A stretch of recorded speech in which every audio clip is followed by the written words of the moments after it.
Good morning, everybody, students. I am Pawar sir. Today we are going to learn Political Science Standard 10. First lesson. Lesson name is Post World War Political Development. Today new point start. Point name is the basic framework of the Constitution. इसके पहले मेरे channel को like और subscribe करना ना भूलिए क्योंकि आपको न्यू वीडियो मिलते रहेंगे. First of all today's date and standard 10. Today's date 30 July 2020. Subject political science.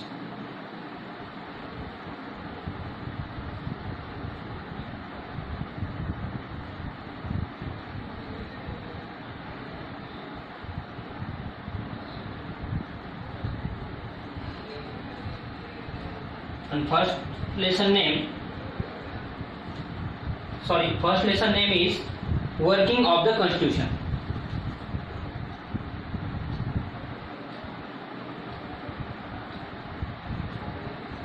Working of the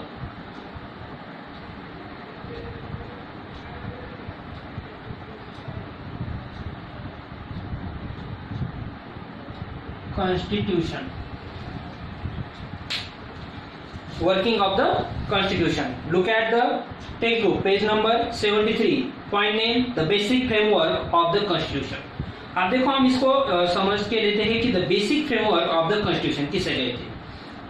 कि हमारा जो कॉन्स्टिट्यूशन है उस कॉन्स्टिट्यूशन में टोटल जो भी उसमें आर्टिकल है 395, ये एक इसमें आर्टिकल बनाए वाले. तो इसका बेसिक जो फ्रेमवर्क है जो कॉन्स्टिट्यूशन का, उसके आर्टिकल में चेंजेस कर सकते हैं मगर आर्टिकल इधर उधर उसमें चेंजेस हो सकता है, मगर इसका जो बेसिक फ्रेमवर्क है उसको चेंजेस नहीं कर सकते.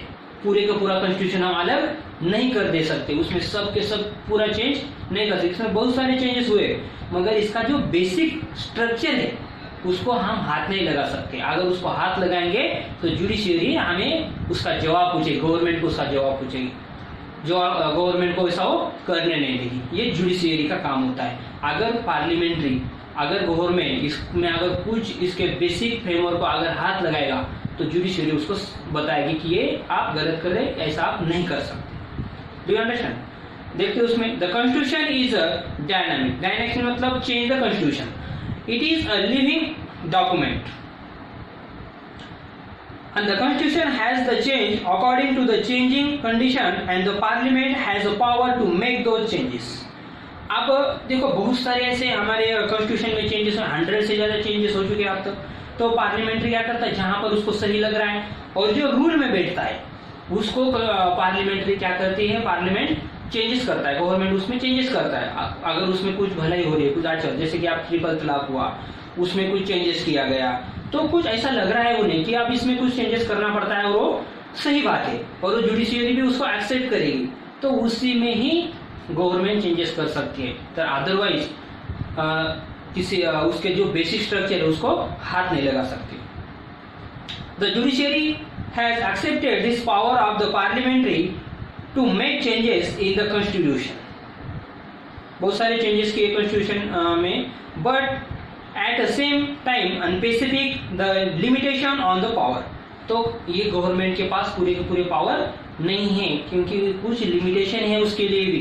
कहां पर भी उठकर आप चेंजेस नहीं कर सकते. उसका जो बेसिक स्ट्रक्चर है उसको हाथ नहीं लगा सकते आप.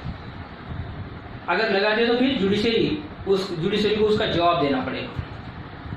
The judiciary has taken a stand the parliament and while amending the constitution cannot alter the basic structure of the constitution. तो देखो इसमें एक अमेंडमेंट हुआ था केशवानंद भारती का 1967 में. केशवानंद भारती का जो अमेंडमेंट हुआ था उसने कहा था कि कॉन्स्टिट्यूशन को बेसिक स्ट्रक्चर को कोई भी हाथ नहीं लगा सकता, उसमें कोई चेंजेस नहीं कर सकता. तो देखते हैं हम वो कौन कौन से हैं. Please understand the basic structure of the constitution generally include following the provision. अब कौन कौन से प्रोविजन है कि उसको हमें संभालना पड़ता है. Republican and the democratic form of the government. अब यहाँ पर रिपब्लिकन जैसे राजा के रूल हम यहाँ पर नहीं फॉलो कर सकते। डेमोक्रेटिक है, सब लोगों के यहाँ पर फ्रीडम से रह सकते, कहाँ पर भी घूम सकते। इसको हम चेंजेस कर सकते कि नहीं, आप अपने स्टेट के बाहर कहीं पर भी नहीं जा सकते, ऐसा चेंजेस कर सकते क्या? ये कॉन्स्टिट्यूशन के बेसिक को हम हाथ में लगा सकते, ये इसे बोलते बेसिक।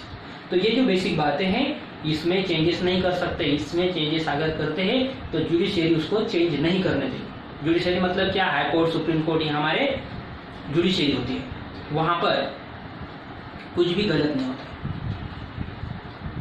डेमोक्रेटिक अब हमारी कंट्री कैसे है? डेमोक्रेटिक है, लोकशाही, मतलब हम कहाँ पर भी घूम सकते, कहाँ पर भी रह सकते।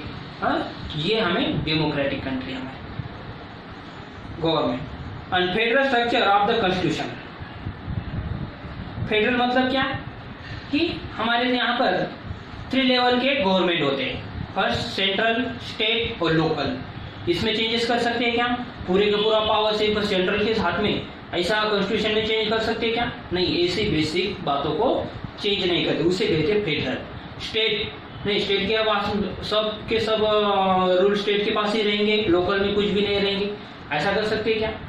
उसको भी हम चेंज नहीं कर सकते, उसमें भी चेंजेस नहीं कर सकते, वो बेसिक बात है। तो इसे कहते हैं फेडरल स्ट्रक्चर ऑफ कॉन्स्टिट्यूशन।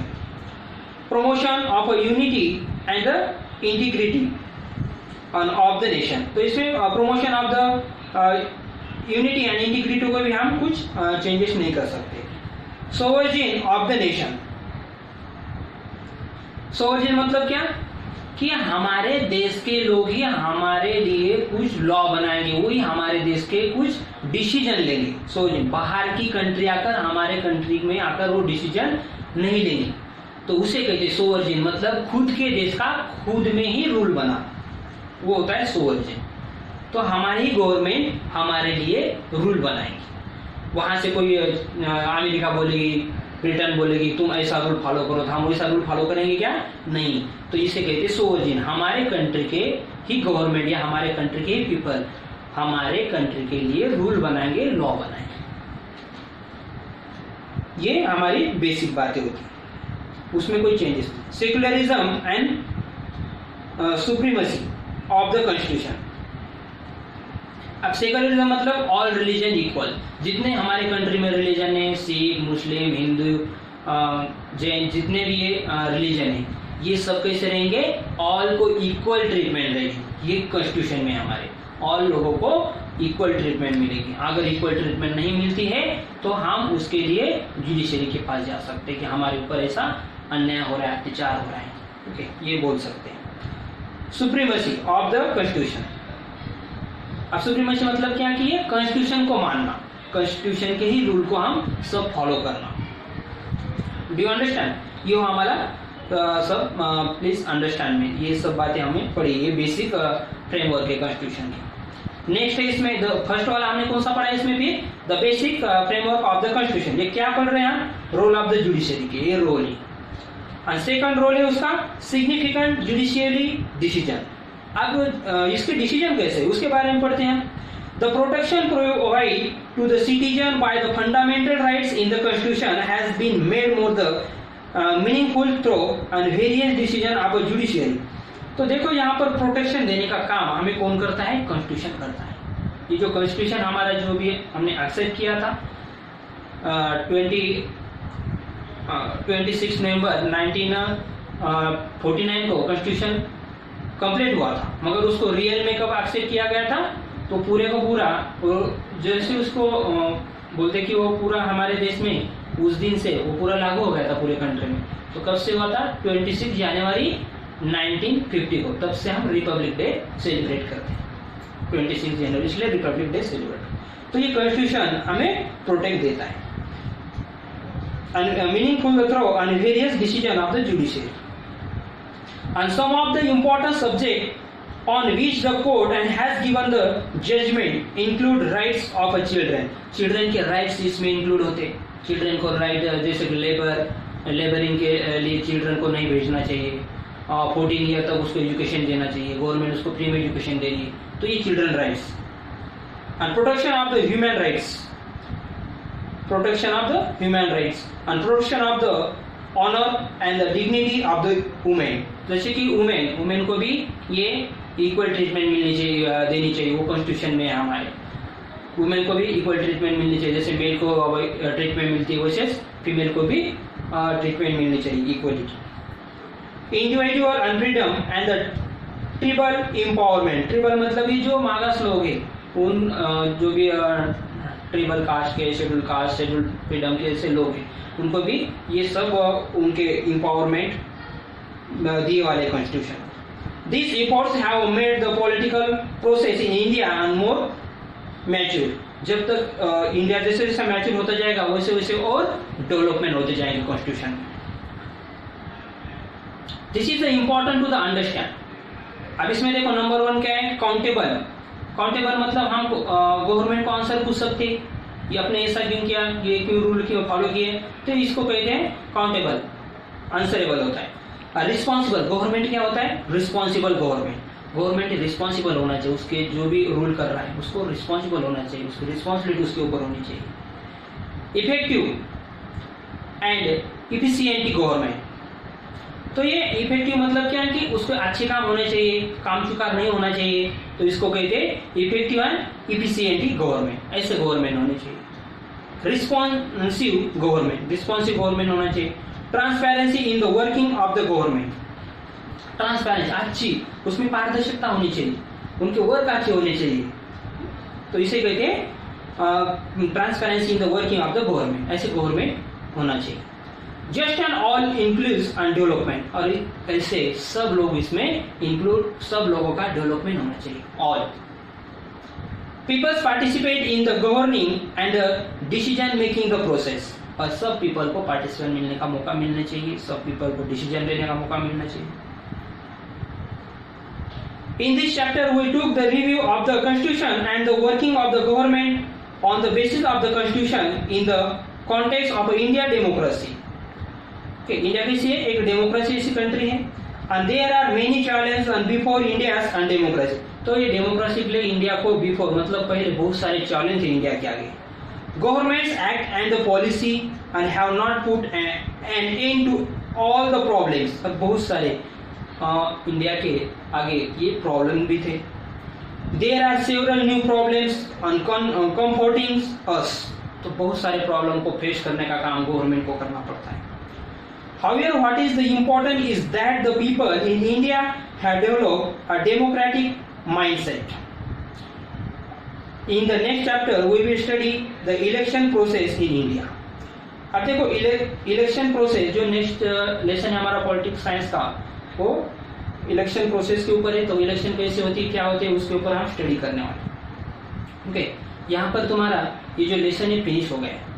तो अब नेक्स्ट लेसन जो हम स्टार्ट करेंगे, अब देखो हमारा हिस्ट्री का 1 लेसन हो गया है, ज्योग्राफी का भी 1 हो गया है, और ये पॉलिटिक्स साइंस का भी 1 हो गया है। तो वैसे हम अब एक इकोनॉमिक्स का भी 1 लेसन कंप्लीट करेंगे। तो नेक्स्ट वीडियो में हम लेकर आएंगे आपके लिए इकोनॉमिक्स का लेसन। इसलिए आप इकोनॉमिक का जो भी लेसन है, ज्योग्राफी में इकोनॉमिक का लेसन है, ज्योग्राफी का बुक आपके पास रखो, उसमें लेसन नंबर 8 कुछ तो आपका वो इकोनॉमिक का है, वहाँ से हम कल की वीडियो में वो स्टार्ट करेंगे। Do you understand? Now stop lecture. और इसके पीछे जो एक्सरसाइज है वो एक बार मैं बता देता हूँ। चूज द करेक्ट ऑप्शन, ये पूरा क्वेश्चन सॉल्व करना है। Question number 2, state whether following statement, ये पूरा क्वेश्चन सॉल्व करना है। तो ऐसे पूरे 5 क्वेश्चन आपको राइट एंड लर्न करना है। Do you understand? Now stop lecture, we will meet next video.